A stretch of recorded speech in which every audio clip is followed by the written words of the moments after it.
कमर में पिस्टल खोसकर जनता के बीच में जाती है और ये कहती है कि मेरे साथ जो हुआ वो और लोगों के साथ ना हो। जिसके घर में भी अगर जो सरिष्ठ लड़की रहती थी सुंदर, उनको भी लोग पकड़वा ले जाते थे। किसी की हिम्मत नहीं थी कि उसके खिलाफ कोई बोल दे। आहिरे के हाथे में असलहा जाएगा तो ठाकुर ही पंडित मारा जाएगा। आपने अपनी लाइसेंसी बंदूक उनको नहीं दी? हमने अपनी लाइसेंसी बंदूक हमारे पति ने उनको नहीं दिया। इसी के लेके हमारी उनकी दुश्मनी शुरू हुई और हमारी जोड़ दौड़ बजड़ी जुतवा दिए। पूरा जुतवा दिया? पूरा जुतवा दिए। जुतवा दिए उन्होंने। अहिन्नी की जात होके ठाकुरों के खेत बोगी तो हम कहें कि अगर ये कहीं किसी को टच कर दोगे तो तुरंत धान अगर बन भी जाएंगे तो इनको गांव से निकाल दिया जाएगा, इनके पति की हत्या कर दी जाएगी। विरोध करता था उसका हाथ पांव तोड़ दिया जाता था। हम इसको नहीं सहेंगे। हम आज मर जाएंगे लेकिन हम अपनी बदनामी नहीं सहेंगे। कल को हमारी बेटी होगी वो भी तो जाएगी पढ़ने, क्या हम उसको हरदम घर में रखे रहेंगे? अखिलेश भैया भी आए, शिवपाल चाचा भी आए, राहुल भैया भी आए, सब लोग आए। अपने सर में हम भी कफन बांध लिए कि हमारे पति को मार दी, हमें भी मार दो। तो रोगा कोई लोग थाने में हल की मारी जिसकी FIR दर्ज है, सब चल रहा है, लेकिन उसके बाद भी इनके सबके खिलाफ कोई कार्रवाई नहीं हुई। समझ गए कि अब हमारा सबका अंत हो जाएगा। अब जिस दिन सांसद बन जाएगा और सपा बसपा का गठबंधन हो जाएगा, मायावती जी और अखिलेश जी इसी अपराधी को टिकट दे दिए हैं।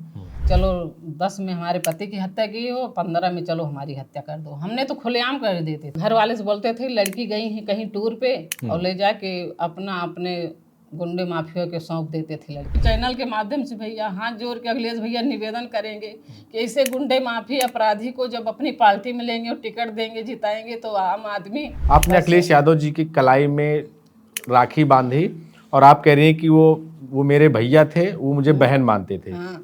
तो आप ये उनसे अपील कर रही हैं या फिर रक्षाबंधन राखी की एक वो मांग रही हैं? हमसे अपील भी कर रहे हैं और रक्षाबंधन की लाज रखने के लिए भी अपील कर रहे हैं कि क्या उनकी बहन के पति की अगर हत्या हो जाए तो क्या उसी अपराधी को अपने मंच पे बैठाएंगे? मौजूदा सरकार से और योगी आदित्यनाथ जी से क्या उम्मीद करती हैं और क्या अपील करेंगी? अब बाबा से हमारे यही उम्मीद है। फूलन देवी का नाम सुना होगा आपने और फूलन देवी के संघर्षों की कहानी सुनी होगी। वीरांगना फूलन देवी कहा जाता है। एक ऐसी ही वीरांगना के साथ हम आज बातचीत करने के लिए बैठे हैं। सुल्तानपुर की वीरांगना जो पति की हत्या के बाद जिन्होंने पति के हत्यारों के खिलाफ बीड़ा उठाया और राजनीति में आई, एक गृहिणी जो कभी परिवार घर से बाहर नहीं निकली थी, वो राजनीति में आकर कमर में पिस्टल खोसकर जनता के बीच में जाती है और ये कहती है कि मेरे साथ जो हुआ वो और लोगों के साथ ना हो, इसलिए वो राजनीति में आया। और तमाम इन सब मुद्दों पर क्या हुआ था आपने तब सुना होगा।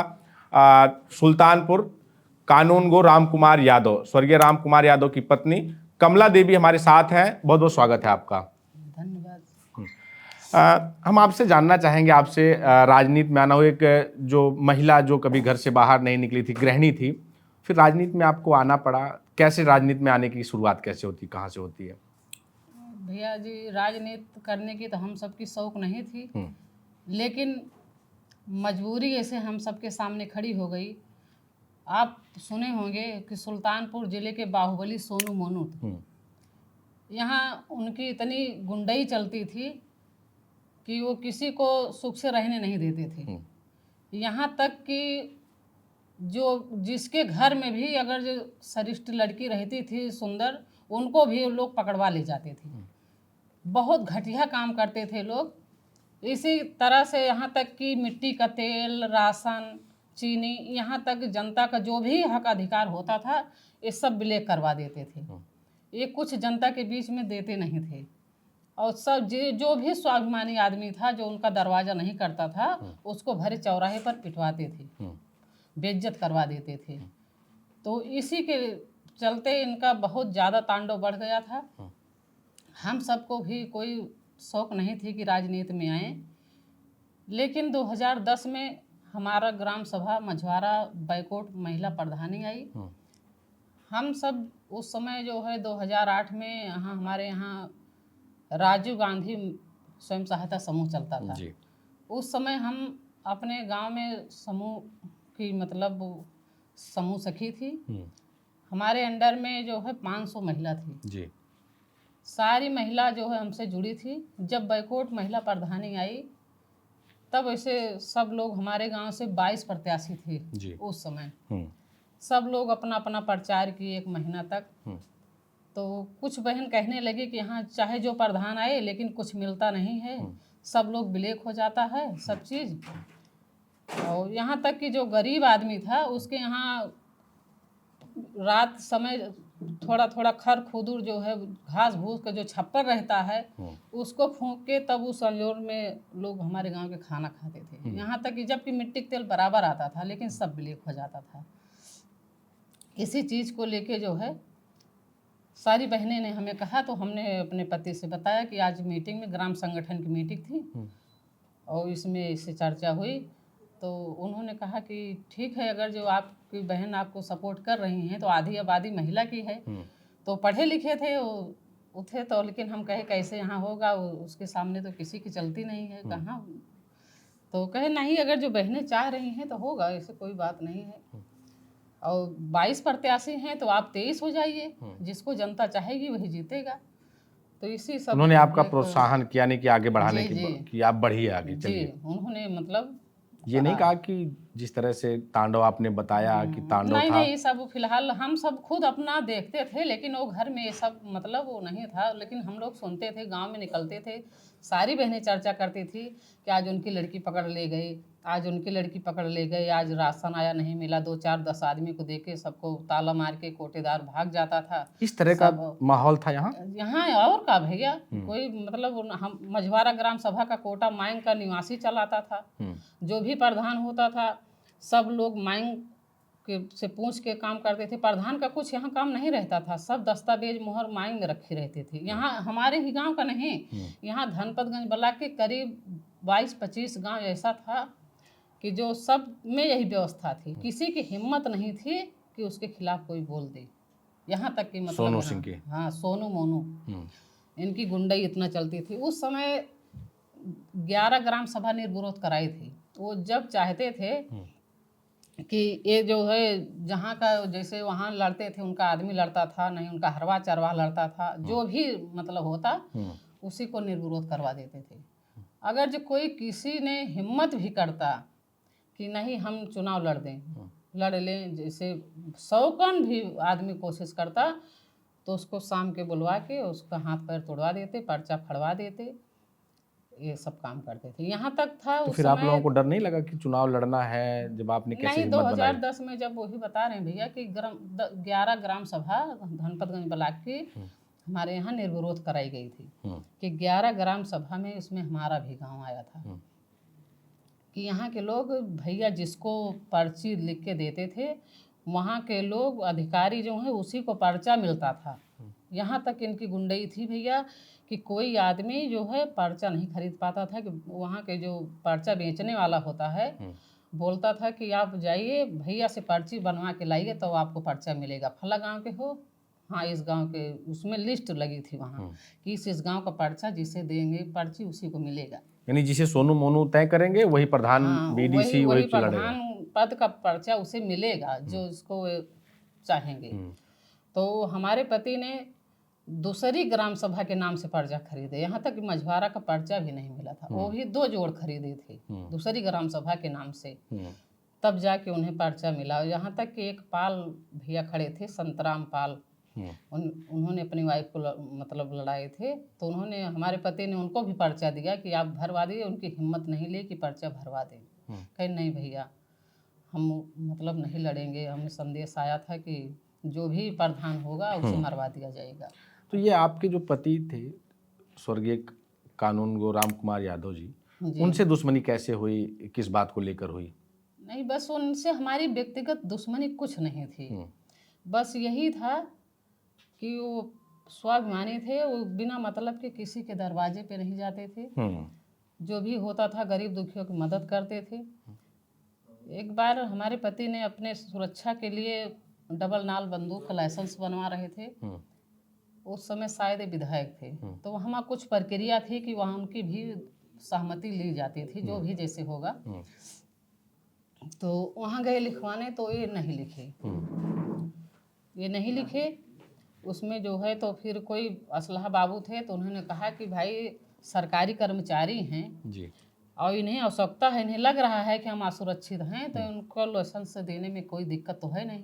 और या तो आप बता दीजिए कि क्या दिक्कत है अगर जिनके। तो उसने कहा, ये सोनू मोनू सब सभा के बीच बैठे थे, उसने कहा कि ऐसा है कि अगर जो आहिरे के हाथे में असलहा जाएगा तो ठाकुर ही पंडित मारा जाएगा, ऐसे उसने कहा। ये सोनू मोनू सिंह ने कहा। सोनू मोनू ने कहा कि आहिरे के हाथ में बंदूक नहीं जाना चाहिए। अच्छा। तो अभी वो भी अधिकारी थे, दोनों ने कहा कि यही लिख दो, फिर कुछ भी लिख दो, क्योंकि इनके खिलाफ कोई एनसीआर भी नहीं दर्ज है थाने में, कोई एफआईआर नहीं है, कोई आपराधिक इतिहास नहीं है, तो ऐसे तो नहीं कैंसिल होगा। आप लिख दीजिए, जो भी लिख दो हम उसी पे रिपोर्ट लगा देंगे। तब उसने जो है लिख उस पर दस्तखत किया, जो मजबूर हो गया तो दस्तखत किया। तो उसके बाद बोलते थे कि वो दस्तखत करके कलम तोड़ के फेंक दिया उसने। जब 4-5 महीने बाद जो हमारी असलहा बन गया, बंदूक आ गई, तो उसने संदेश दिया हमारे गांव के बब्बू सिंह हैं, राममूर्ति सिंह, उन्हें मोनू के प्राइवेट गनर हैं, जो गुंडे माफिया पाले हैं, उन्हीं में से वो भी हैं। तो उनसे कहवाए कि ऐसा है कि कहीं चलना है, बंदूक उनकी मांग लो। तो 2-3 बार आया, तो हमारे आपकी बंदूक? हाँ, हमारी बंदूक मांगने। तो हम थे, 2-3 बार आया, तो हमने पूछा, जैसे जो आदमी कभी नहीं आता था जी। और वो आया, तो हमने बोला कि क्या करने आता है आप, क्या काम है इसका, रोज आता है चला जाता है। तब हमारे पति ने कहा कि हमारी बंदूक मांग रहे हैं और बंदूक लेके जाएंगे, कहीं किसी की लूट मार करेंगे, कहीं हत्या करेंगे, तो जिसके नाम बंदूक रहेगी वही फंसेगा। तो हमने कहा कि फिर बता दो ना कि हम नहीं देंगे, बंदूक देने वाली चीज़ है, कोई हंसिया खुरपा है कि दे दो भैया हम सब्जी काट के दे देंगे, बता दो जी। तो हमारे पति ने कहा ऐसा है भैया, हम अपने लिए बंदूक लिए हैं, हम बंदूक अपने साथ लेके जाते हैं, हम किसी को देंगे नहीं।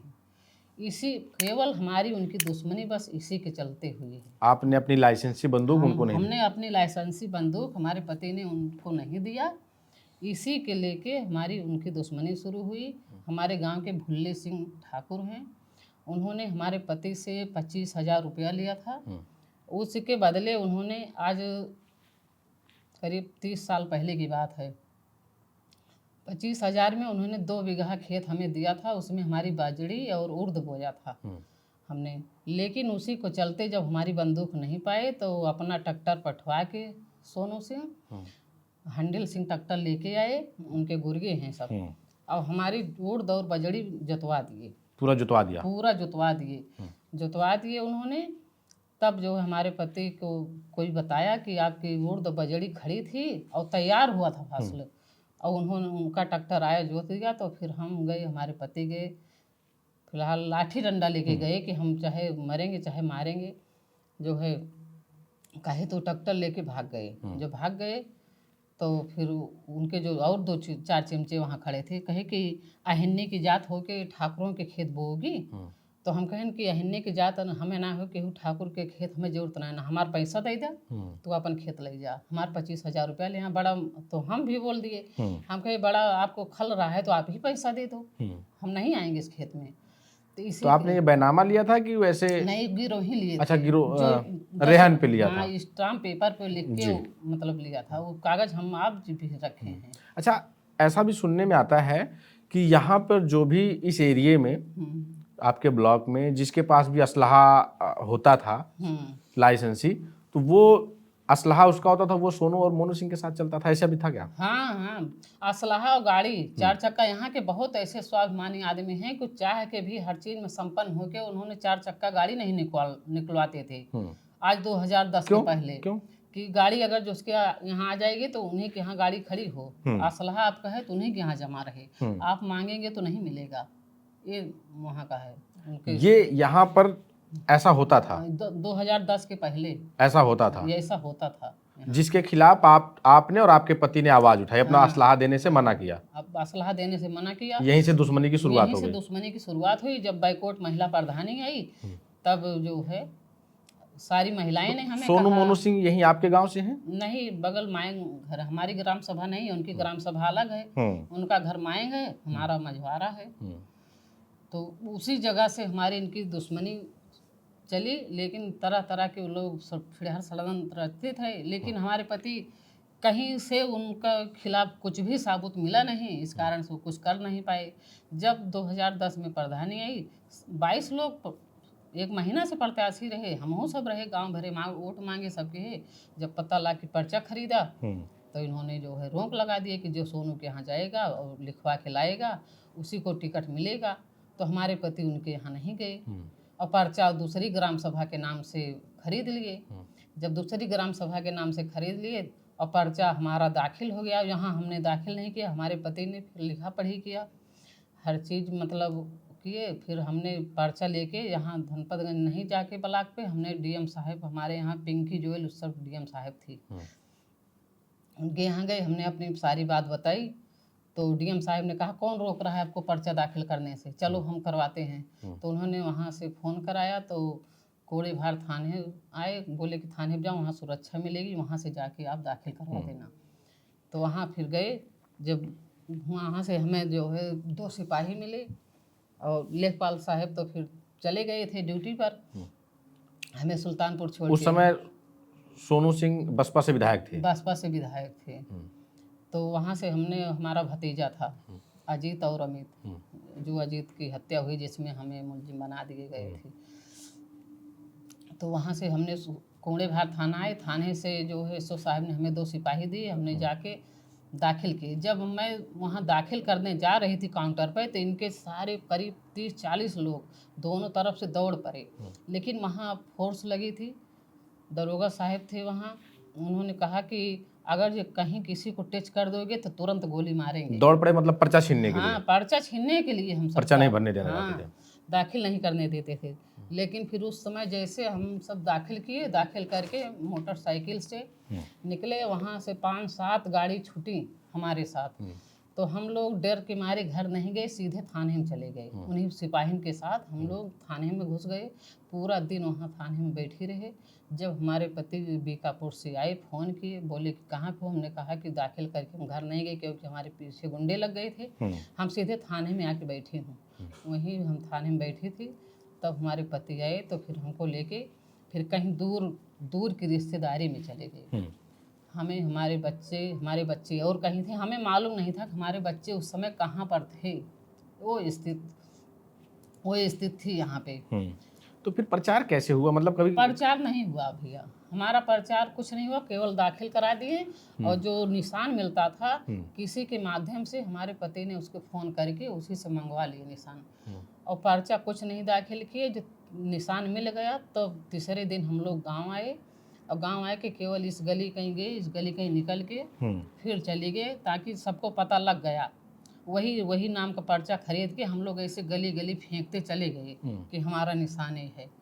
जब यानी प्रॉपर आप बैठ के लोगों के साथ प्रचार नहीं कर नहीं पाए? भैया, केवल जो लोग मिलते थे, जब हम कहें बहन वोट दो, घर में घुस के हाँ जाइए, मतलब ऐसा कंडीशन ये भय था यहाँ कि कोई बाहर निकल के कोई ये नहीं कहे कि हम आपको वोट देंगे। ये मतलब यहाँ पे वो था।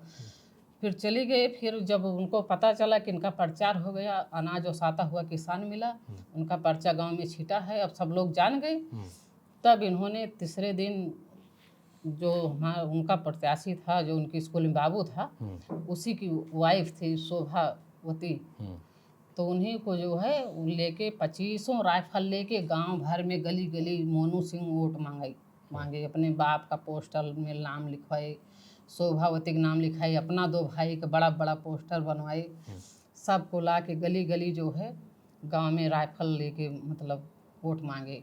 लेकिन हमारे गांव की जनता, सारी जनता ये समझ गई कि आज अगर जो मतलब ये नहीं बने तो ये गांव फिर वैसे ही बिक जाएगा जैसे मांग वाले रहते। तब फिर जाके, लेकिन हमारे गांव की जनता, पूरे गांव की जनता, महिला पुरुष से ज़्यादा महिला, सारी महिला खड़ी हुई, वोट दी।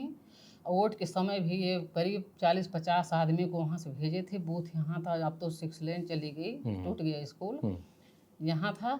यहाँ आने के बाद बूथ पे जिस दिन वोटिंग हो रही थी, हम एजेंट थे, और हमारी वो बहू थी जो अजीत यादव की हत्या हो गई, उसकी औरत और हमारी जेठानी, हम खाली 3 लोग वहाँ एजेंट थे। बाकी गांव में कोई हमें एजेंट नहीं मिला, बूथ पे खड़े हो जाते।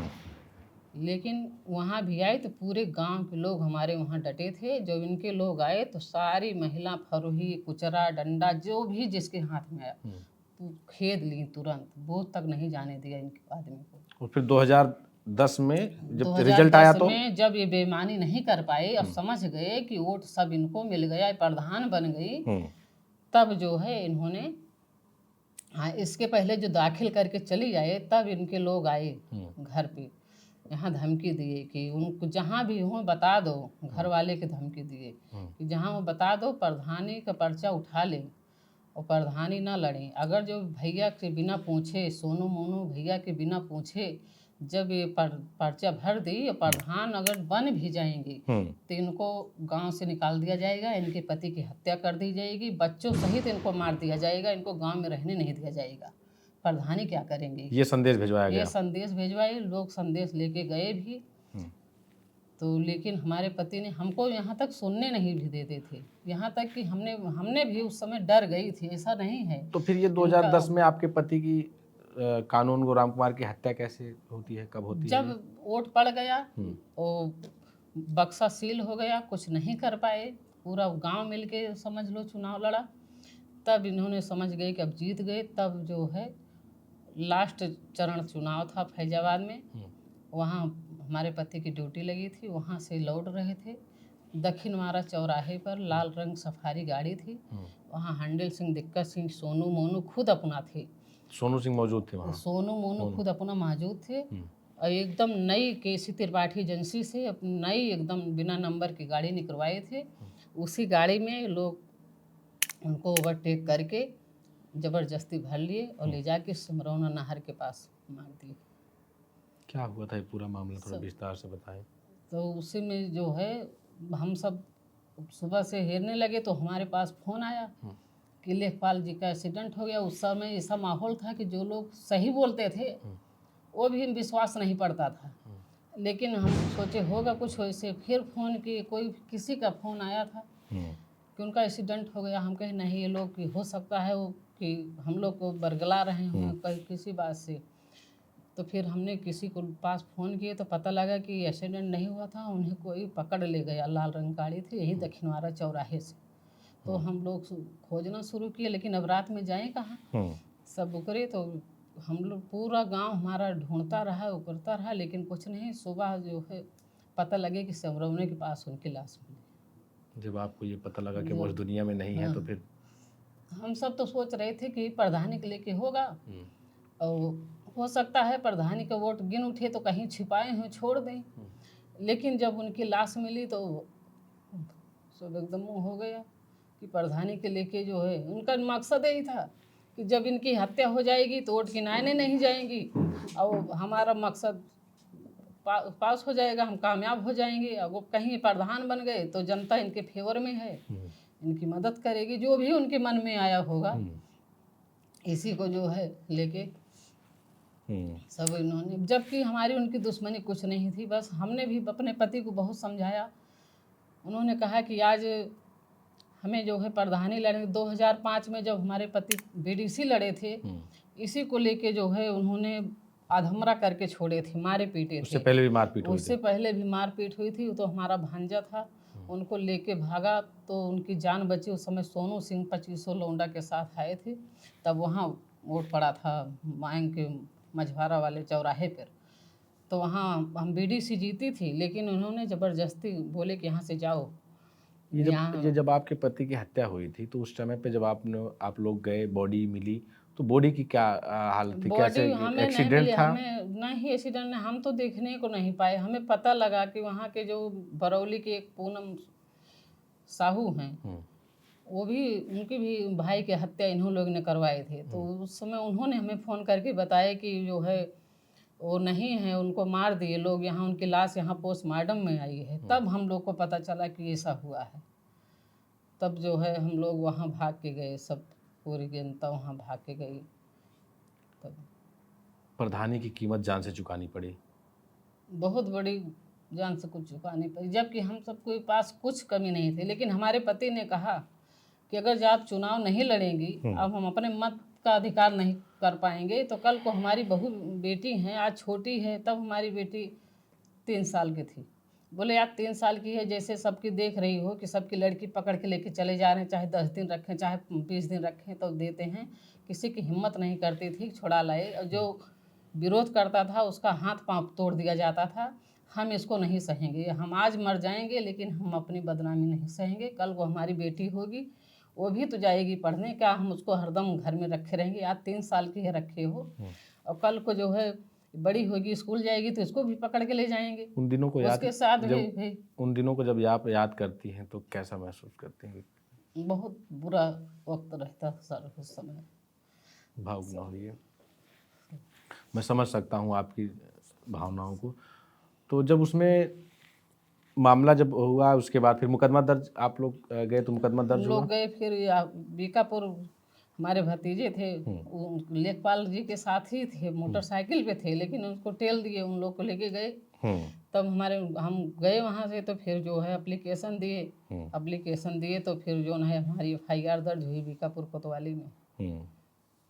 सब यानी आपने उस जो एक भय का सामंत का गढ़ था, उस भय को आपने तोड़ा, और जिसकी सर कीमत अब क्या बताएं, आज तो उस हिसाब से समझ लो कि आज़ाद हो गया। जिस समय यहाँ तक कि किसी की हिम्मत नहीं थी कि वो बहरे दरवाजे पे खड़ा होकर कह दे कि हाँ बहनी हम आपको वोट दे गए। घरे में हल के तब कहे कि हाँ हाँ आप उसे जा, मतलब कितना जल्दी के दुआरे से हट जाइए, मेरे मत आदमी और डरत रहा। उस आज़ादी की कीमत आपको अपने पति की जान के रूप में दे। सब और आज के दिन, उस समय जब हमारे पति की हत्या हुई, उस समय बड़े बड़े नेता आए, वो आए, अखिलेश भैया भी आए, शिवपाल चाचा भी आए, राहुल भैया भी आए, सब लोग आए। हाँ, राहुल भैया भी तो हमारे तीनों बच्चों को उन्होंने हॉस्टल दिलाया, पढ़ाया। हम यहाँ तक कि राहुल गांधी जी ने, राहुल गांधी भैया ने, उस समय तो हमारे बच्चे यहाँ पढ़ नहीं सकते थे, हम बहरे नहीं निकल सकते थे। अखिलेश भैया भी आए थे, उन्होंने कहा कि 2012 में जब हमारी सरकार बनेगी तो ये सलाखों के पीछे रहेंगे। लेकिन सलाखों के पीछे क्या कहें, यहाँ तक कि जब 15 में चुनाव हुआ, ब्लॉक प्रमुखी SC सीट आई, हमने भी उसी पर से हम अपने सर में हम भी कफन बांध लिए कि हमारे पति को मार दी, हमें भी मार दो अब इस समय। लेकिन पीछे नहीं हटेंगे। लेकिन हम पीछे नहीं हटे, पूरी जनता हमारे साथ खड़ी थी। हम अपनी जनता को, गांव को छोड़ के कहाँ जाएंगे। तो उस समय जो है दाखिला कराए थे, उस समय भी सोनू मोनू भी खड़े थे, हम सबके ऊपर गोली चली, पथराव हुआ। 2015 में उषा सिंह हमारे साथ आई थी दाखिला कराने हमारे, उनकी 5 फॉर्च्यूनर टूट गई, हमारी स्कॉर्पियो टूट गई, सब कुछ हुआ, लेकिन किसी के खिलाफ कोई कार्रवाई नहीं हुई। ये सब किसने करवाया था? यही सोनू मोनू ने करवाया था, ये मौके पर था। उसमें सरकार तो सपा की थी। वो सपा की थी, तो वही तो दुर्भाग्य है हम सबका कि अखिलेश भैया आए थे यहाँ पे, शिवपाल चाचा, किसी को कुछ बताना नहीं है कि यहाँ की घटना कैसे क्या हुई। लेकिन आज जब इस समय चुनाव हो रहा था 24 में तो चुनाव हुआ, उस समय इन्हीं अपराधी को, सोनू मोनू को समाजवादी पार्टी में ज्वाइन करवा लिए।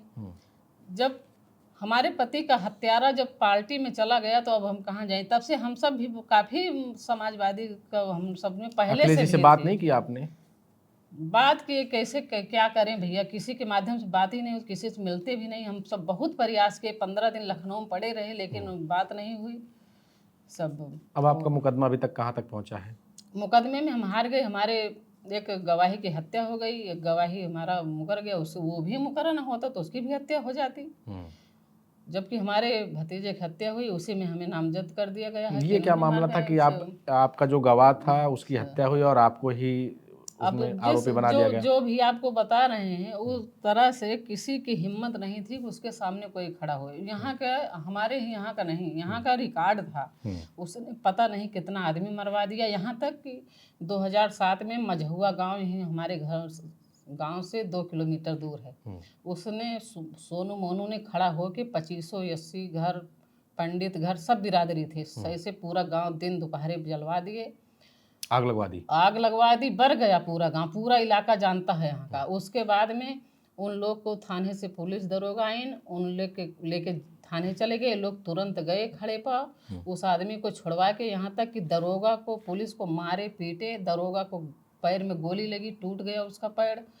दरोगा को ये लोग थाने में हल की मारी, जिसकी FIR दर्ज है, सब चल रहा है, लेकिन उसके बाद भी इनके सबके खिलाफ कोई कार्रवाई नहीं हुई। सब जो जो आदमी थाने में घुस के पुलिस और दरोगा को, थानेदार को मारे, वो जनता की कैसे रक्षा कर पाएगा? वो सिपाही, जनता यहाँ की कहाँ सुरक्षित? तो ये इतना आतंक कोई दूसरा राम कुमार यादव क्यों नहीं खड़ा हो पाता? क्या डर है किस बात का कि अब तो बहुत राम कुमार यादव पैदा हो गए 2010 के बाद से। अब तो कोई एक उनकी ग्राम सभा भी नहीं निर्विरोध हुई 15 में। वहाँ से एक निशा मिश्रा, डब्लू मिश्रा की औरत है, उसने प्रधानी लड़ा, हमने ही खुद लड़वाया, उसके गांव में प्रधानी जाके लड़वाए, उसकी प्रधानी निर्विरोध नहीं हुई 2010 के बाद से। तब से आपको डर नहीं लगता कि आप जिस तरह से ऐलानिया आपके पति की हत्या कर दी गई और ऐलान करके आप जिस तरह बता रही हैं कि पूरी घटना, उसके बाद फिर आपको डर नहीं लगता कि आप जिस तरह से अपने ग्राम सभा में, फिर जिला पंचायत लड़ती हैं, फिर आप ब्लॉक प्रमुख ही उनके खिलाफ लड़वाती हैं, जिला पंचायत अध्यक्ष का जब पर्चा होता है तो उषा सिंह के साथ जाती हैं, तो मतलब किस तरह से, जिस तरह से आपने बिगुल नहीं, फूंचा है? बहुत करेंगे, हम समझ रहे हैं। मौत से बड़ी सजा यहाँ कुछ नहीं है। जब हमारे पति को, हमारे छोटे छोटे 3 बच्चे थे, उस स्थिति में जब हमारे पति को मार दिए खुलेआम, तो हम बहुत सुरक्षित थोड़ी हैं। हमने तो ठान लिया उसी दिन कि या तो मार दोगे, या तो अगर रहेंगे तो आपके खिलाफ आवाज़ उठाते रहेंगे, समाज को जगाएंगे, दिखाएंगे कि आप लोग अगर घर में बैठे रहेंगे तो इसे कि आपके भी बेटे के पति की हत्या भी हो जाएगी। या तो आप लोग संभल जाइए और हमारा साथ दीजिए, गोली हम आगे खाएंगे, हम आगे रहेंगे, आप केवल हमारे पीछे रहिए। और हमारी जनता, पूरे हमारे सुल्तानपुर की जनता हमारे पीछे खड़ी हो गई और हमारा भरपूर समर्थन किया। अभी 2019 का चुनाव हुआ, शिवपाल चाचा से हमने टिकट ली, जो पता लगा कि गठबंधन का प्रत्याशी है, सपा और बसपा गठबंधन हो गया, उसमें ही प्रत्याशी बन गया। तो हम लोग समझ लो कि नींद नहीं आई हम सबकी। हम सब समझ गए कि अब हमारा सबका अंत हो जाएगा। अब जिस दिन सांसद बन जाएगा और सपा बसपा का गठबंधन हो जाएगा, मायावती जी और अखिलेश जी इसी अपराधी को टिकट दे दिए हैं, तो हम लोग को कौन सुनेगा? तो 5-7 रोज हम सब पागल की तरह भटके और अपने समर्थकों से, सबसे जो भी हमारे समर्थक थे, सबसे फ़ोन किए, सलाह लिए, फिर चाचा जी से जाके मिले। आप प्रगतिशील समाजवादी पार्टी से चुनाव लड़ गई? प्रगतिशील समाजवादी पार्टी ज्वाइन किए और उसके बाद में हम सब ने बिगुल फूंक दिया कि चाहे जो भी हो, हमें इतना विश्वास था कि सुल्तानपुर जिले में हमारी इतनी जनता थी कि जीते या ना जीते, लेकिन इनको हरा देंगे, इतना हमें विश्वास था। और हमने ठान लिया और लड़ा चुनाव लड़ा चाचा जी के पार्टी से, और हमारे सुल्तानपुर जिले की भरपूर हमें समर्थन दी। चाचा जी ने उस समय क्या आश्वासन दिया आपको? उन्होंने कहा ठीक है, आप अगर हिम्मत बांधे हो तो चलो लड़ो, कोई बात नहीं है, जो भी हमारा आशीर्वाद रहेगा आपके साथ रहेगा। और आप चुनाव लड़ी? और हम चुनाव लड़े। चाचा जीती जी तो नहीं, की लेकिन देन जीतने है नहीं कि दिया। जीतने नहीं दी, हमने जीती नहीं लेकिन जीतने नहीं दी, जिसका आज तक चल रहा है कि हम जिंदा हैं। अगर जी कहीं सांसद हो जाता तो हम लोग के तो हफ्ते के अंदर सब हमारे बच्चे हम खत्म हो जाते हैं। यहाँ हम लोग यहाँ जिंदा नहीं रहते। अखिलेश जी के बारे में क्या कहेंगे? अखिलेश यादव जी, क्योंकि आप कह रही कि अखिलेश यादव यहाँ आए थे और अखिलेश जी भी आए थे, और लेकिन अब तो उसी पार्टी में चले गए सोनू सिंह। हमने उनसे पहले भी मिला था, उन्होंने हमारा काफ़ी समर्थन किया था। हम जो 10 में प्रधान बने तो हमारी प्रधानी नहीं चलने देते थे। उसके बाद में 15 में अनारा पाल जी को हमने प्रधान बनाया, हम जिला पंचायत सदस्य हो गए। हमारी जनता ने हमें चुना, इतना वोट भर दिया कि जहाँ से, जिस जगह से जिला पंचायत निर्विरोध इनकी चाची होती थी, जहाँ से इनका कुत्ता या इनका नौकर लड़ता था, वहाँ किसी की हिम्मत नहीं लेती थी लड़ने के लिए।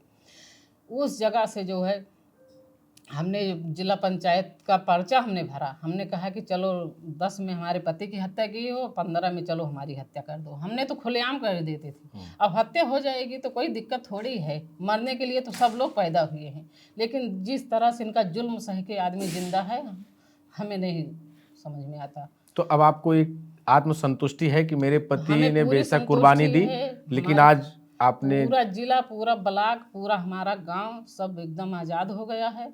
हमारी जनता आज भी वो सब दुख दर्द समझती है, आज भी हमारे साथ खड़ी है, ऐसे कोई बात नहीं है। लेकिन बस कष्ट हमें यही है कि अखिलेश भैया ने जिस तरह से हम सबको शासन दिए, साथ दिए, हमने उनकी हाथ में कलाई में राखी बांधी, उन्होंने हमारा भाई बना, हमने बहन का फर्ज निभाया उन्होंने भाई का। उसके बाद भी उन्होंने कहा ऐसे अखिलेश की बहन के पति के हत्या जो आदमी कर दे और उसी को अखिलेश अपने सर पे बैठा ले, ऐसे उनको नहीं आए। उन्होंने हमें अपनी बहन समझा नहीं, भुला दिया।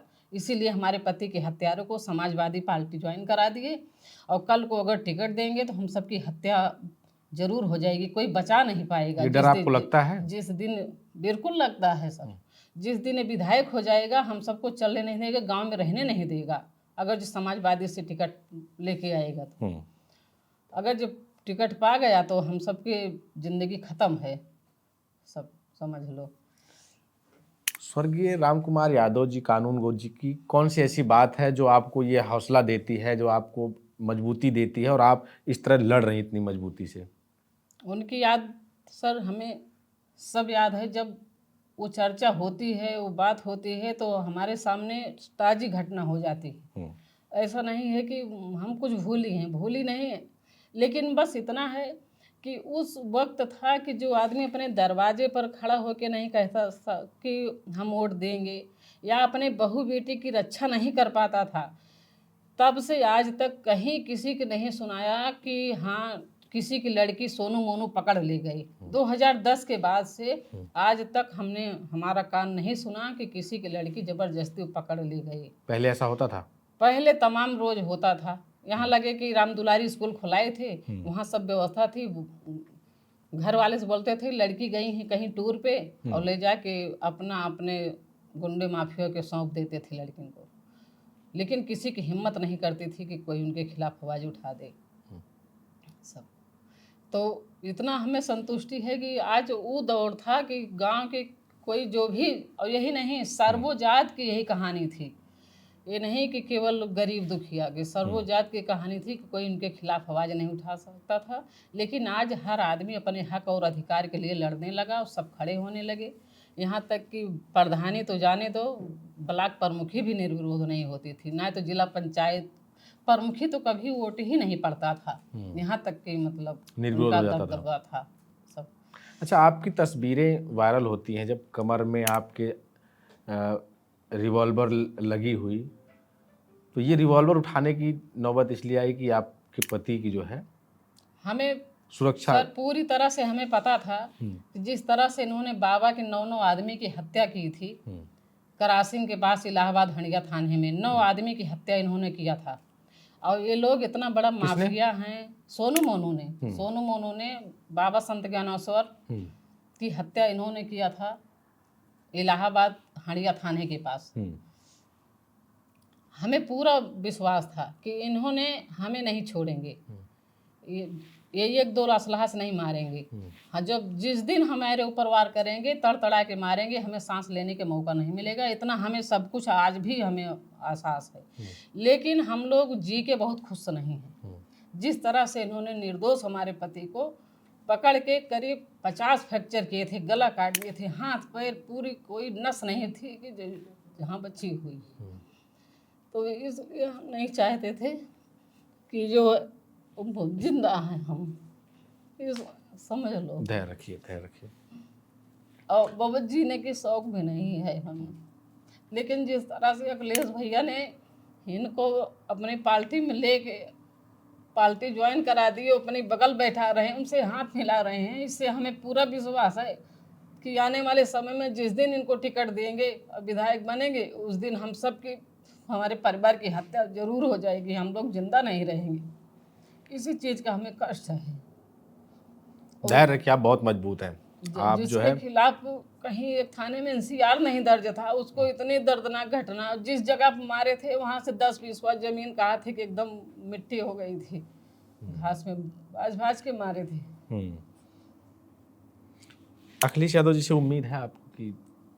हमें पूरा उम्मीद है कि इसे अपराधी को जो है टिकट नहीं देंगे। हम तो यही कहेंगे भैया से, आपके चैनल के माध्यम से भैया हाथ जोड़ के अखिलेश भैया निवेदन करेंगे कि ऐसे गुंडे माफी अपराधी को जब अपनी पार्टी में लेंगे और टिकट देंगे, जिताएंगे, तो आम आदमी कितना साथ चलेगा, कैसे चलेगा। PDA का नारा देते हैं और सामंतवादी को पार्टी ज्वाइन कराते हैं, तो ये तो हमें नहीं लगता है कि बहुत सही रास्ता चल रही है। इस तरह से तो दिन क दिन पार्टी समाजवादी पार्टी पीछे जाएगी, सामंतवादी पार्टी बन रही है।